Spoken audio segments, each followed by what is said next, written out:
बिस्मिल्लाहिर्रहमानिर्रहीम। Class number 65 basic mathematics जो course जारी है ऐं ज्योमेट्री जो टॉपिक असां पढ़ूं पिया। हिन वीडियो के अंदर असां ज्योमेट्री बॉक्स पढ़ण वारा आहियूं। यानी ज्योमेट्री बॉक्स के अंदर जेके टूल्स होंदा आहिनि उहे किथे इस्तेमाल थींदा आहिनि, उन्हनि जो कहिड़ो इस्तेमाल आहे, उन्हनि जो नालो छा आहे, उहो असां डिस्कस करे अॻिते वधंदासीं। ऐं इन सां ब्रैकेट में तव्हांखे हिकिड़ी ॻाल्हि कंदो हलां त तव्हां वटि ज्योमेट्री बॉक्स हुजणु ज़रूरी आहे त जीअं तव्हां बि उनखे प्रैक्टिकली पेजिस ते करे सघो। जीअं त पहिरियों टूल आहे मुंहिंजे हथ में फुट स्केल आहे। असां त हिनखे हाशिए जे लाइ इस्तेमालु कयो आहे ज़्यादातर, ऐं यकीनन ही मेजरमेंट लाइ कमु ईंदो आहे। ऐं हिन जो यूनिट इंच हूंदा आहिनि ऐं उन सां गॾु सेंटीमीटर या मिलीमीटर हिन सां गॾु हूंदा आहिनि, यानी हिन जी माप हूंदी आहे। ऐं इहो बि मां तव्हांखे चवंदुमि त जॾहिं बि का मेजरमेंट जे लाइ कोई बि टूल खणो उन जो यूनिट ज़रूरु ॾिसंदा कयो। हाणे हिते मां तव्हांखे ॿुधायां त यूनिट जो मतिलबु मां छा थो चवां। मिसाल कीअं तव्हांखे कपिड़ो मापणो आहे त तव्हां कहिड़ो यूनिट खणंदव? तव्हां किलो खणंदव त 4 किलो कपिड़ो आहे? न, तव्हां हिते मीटर खणंदव। अगरि तव्हांखे तेल वठिणो आहे, पेट्रोल वठिणो आहे त तव्हां छा इस्तेमालु कंदव? लीटर इस्तेमालु कंदव। हाणे इहो जेको आहे न, जेका शइ आहे उन जो यूनिट तव्हां यूज़ कयो न, इनखे असां यूनिट चवंदा आहियूं। माना उन माप जो यूनिट कहिड़ो आहे। जीअं हिन में हूंदा आहिनि सेंटीमीटर ऐं इंच हूंदा आहिनि। इन सां असां मेजरमेंट कंदा आहियूं। छाजी कंदा आहियूं असां उहो बि अॻिते ॾिसंदासीं। हाणे ॿियो नंबर टूल आहे असां वटि, ही सेट स्क्वायर्स हूंदा आहिनि। मतिलबु असां वटि जंहिंमहिल नंढा हूंदा हुआसीं त ही ज्योमेट्री में न बेकार शयूं हूंदियूं, माना कि कम जूं न हूंदियूं, पर हिन जो अहम किरदारु आहे। जंहिंमें लाइन्स, एंगल्स, जेके मुख़्तलिफ़ शेप असां ड्रा कंदा आहियूं, उन में ही इलाही मुआविन साबित थींदा। अॻिते हली हिननि खे बि इस्तेमालु कंदासीं। सो हिन जो नालो छा आहे? Set square. Third one is semi circle, या हिनखे चवंदा हिकिड़ो न अधु गोल। ठीकु आहे। हाणे हिन अधु गोल जे मथां जेके ही नंबर लिखियल आहिनि, इन्हनि जो इलाही किरदारु आहे ज्योमेट्री में। ख़ासि करे जॾहिं असां एंगल्स ड्रा कंदा आहियूं, उते हिन खां सवाइ असां एंगल ड्रा नथा करे सघूं। सो हिन सरदार जो नालो आहे सेमी सर्किल। सो हिन जे मथां जेके अंग हूंदा आहिनि, इहे सम्झो डिग्रीज़ हूंदियूं आहिनि। यानी असां जेका बि एंगल ड्रा कंदासीं, जंहिं बि एंगल जो कमु वठंदासीं, उन जूं डिग्रियूं हूंदियूं। मिसाल हिकिड़ो, तव्हां 90 डिग्री जी एंगल ठाहियो था, तव्हां मतिलबु 80 डिग्री जी या 70 डिग्री जी हिकिड़ी जेको न एंगल ठाहियो था, कुंड ठाहियो था, या काई कॉर्नर हिकिड़ो जनरेट कयो था हिकु माप ते, त उहो सॼो जो सॼो कमु हिन खां सवाइ नामुमकिन आहे। यानी हिन ते ही डिग्रीज़ लिखियलु आहिनि। यानी तव्हां हिन तरफ़ अगरि तव्हांखे एडिटर ज़ूम करे त हितां ज़ीरो खां वठी जेको आहे हेॾे असांजो ईंदा आहिनि 180 ताईं। ठीकु आहे। वरी साॻियो ई 0 खां हेॾो 180 ताईं। त माना अगरि असां कंहिं बि पासे हुजूं त हिनखे 0 इस्तेमालु कयूं। वरी अगरि हिन पासे खां असां का शइ शुरू कयूं था त हिन 0 खे इस्तेमालु कयूं। सो हिन में ॿिन्ही पासनि ॾे इहे 180 डिग्री हूंदो आहे। ऐं यादि रखो त जेको कंप्लीट सर्किल हूंदो आहे उहो 360 जो हूंदो आहे। त उनजो अधु घणो थींदो?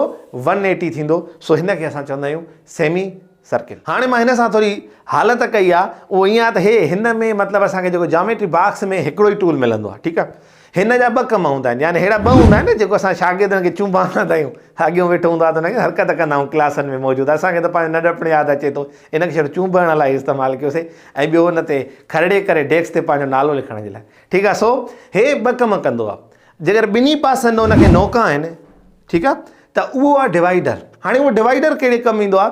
तव्हां कंहिं बि सिलेंडर जी माप उन मां वठंदा आहियो। माना ईअं सम्झो त अगरि गिलास आहे न, उहो हिकिड़ो सिलेंडर आहे असां वटि। ठीकु आहे। उन अंदरि जेका स्पेस मालूम करणी हूंदी आहे न, उहा असां हिन डिवाइडर सां कंदा आहियूं। कीअं? उहो असां ॿिन्ही पासनि हुन गिलास में विझंदासीं। ठीकु आहे। गिलास में जॾहिं विझंदासीं ओतिरी हुनजी माप खोले। मिसाल को बाटो आहे या देगड़ी आहे, ठीकु आहे न, वॾी का शइ आहे, उनखे ईअं खोले उनजी उते माप बीहारे, ठीकु आहे, उनखे बग़ैर ड्राहिण जे असां फुट स्केल ते रखी ॾिसंदासीं त इन जो जेको रेडियस आहे या इन जो जेको सिलेंडर जो अंदरि जो जेको स्पेस आहे, उहो घणा सेंटीमीटर आहे या घणा इंच आहे। हाणे उहो वरी असां उन ते मतिलबु मेजरमेंट जिते कयूं था उन ते रखी करे असां उन में तय कंदासीं उहो घणनि जो आहे। इहो हिन डिवाइडर जो कमु आहे। उनखां पोइ इहो ई मां कंपास कयो आहे, यानी ज्योमेट्री में इहो मिलंदो आहे न। ठीकु आहे। उन मां हिन पासे ॾो पेन विधी आहे। ठीकु। इन जो असूल हूंदो आहे त जेका हीअ नोक आहे न आख़िरी, ठीकु आहे, इन जेतिरी हुजे। मां हिन में ढक आहे इलाही। ठीकु आहे। ॾिसो, यानी हीअ ॾिसो बराबरि हुजे। ठीकु। कंपास ठाहिण लाइ हे पासो ऐं हे नोक इहा बराबरि हुजे। अच्छा, हाणे ॿी ॻाल्हि, मतिलबु हिकिड़ी गुज़ारिश कयां तव्हांखे त हीअ सिर्फ़ु असां कोशिशि कंदुमि, मां हिकु त बोर्ड आहे या हीअ मां जेतिरो कोशिशि कंदुमि त शयूं परफेक्ट कयां, मतिलबु नियर अबाउट परफेक्ट हूंदियूं, त मिस्टेक जा चांसिस हूंदा आहिनि, माना सफ़ा एक्यूरेट जे मां तव्हांखे चयो सफ़ा नोक बराबरि हुजे, उहा तव्हां करे सघो था नंढी जॉमेट्री जी पेंसिल वग़ैरह अॻियां रखी करे हीअं। ठीकु आहे, छो त ॾिसो था न कुझु शयूं मतिलबु अॻिते पोइ थियनि बि थियूं, सिर्फ़ु तव्हांजे इल्म में हुजे त जेका हीअ नोक हुजे ऐं उन सां गॾु पेन या पेंसिल जी नोक बराबरि रखंदव। छो, हिन कंपास सां असां सर्किल ठाहींदा आहियूं। मिसाल कीअं, अगरि मां हिनखे मतिलबु अच्छा सर्किल माप ते ठाहींदो आहे न, ज़रूरी ॻाल्हि आहे। तव्हां जेको आहे को फुट स्केल जो माप खणो था, मतिलबु हिकिड़ो फुट स्केल आहे मुंहिंजे अॻियां, मां हुनखे माप रखां थो हिते। ठीकु, हिन सां हिनखे टाइट कंदुमि। ठीकु आहे, हाणे छा कंदुमि मां, हिनखे विच ते रखी हिनखे मां हीअं गोल फेराईंदुमि। अच्छा, हीअ विच ते कोन थो बीहे मूंसां, ठीकु आहे, उहो बोर्ड आहे न तिरकड़ो। ठीकु, हिनखे मां वरी हीअं कंदुसि, हे सर्किल ठही वियो। हाणे इहो मतिलबु छा आहे त कंपास जो कमु आहे। असां का बि विच ते पहिरियों अगरि मां तव्हांजे साम्हूं रखां न, त पहिरियों तव्हां मर्कज़ ठाहींदव, उन मर्कज़ ते उनखे रखी, ठीकु आहे, पोइ तव्हां ओतिरो सर्किल ठाहींदव त जेतिरो तव्हांखे माप खपे थी। उनखे एहतियात सां, ज़ाहिरी ॻाल्हि आहे, तव्हां जंहिं महिल उनखे रखंदव त उहे एहतियात सां उनखे इस्तेमालु कंदव। सो कहिड़ियूं कहिड़ियूं शयूं असां जॉमेट्री बॉक्स जे अंदरि ॾिठियूंसीं? Foot scale, set squares, semicircle, divider ऐं कंपास। नेक्स्ट क्लास जे अंदरि असां इनखे प्रैक्टिकली इस्तेमालु करण वारा हूं। उमेदु आहे त ही नंढा नाला जेके असांजी जॉमेट्री टूल्स जा आहिनि ऐं उन्हनि जा नंढा नंढा फंक्शन तव्हांखे ज़हन में वेहिजी विया हूंदा। वरी मिलंदासीं नई क्लास में, तेसिताईं गॾिजो सिंधी थाट सां। अस्सलाम वालेकुम वरहमतुल्लाह।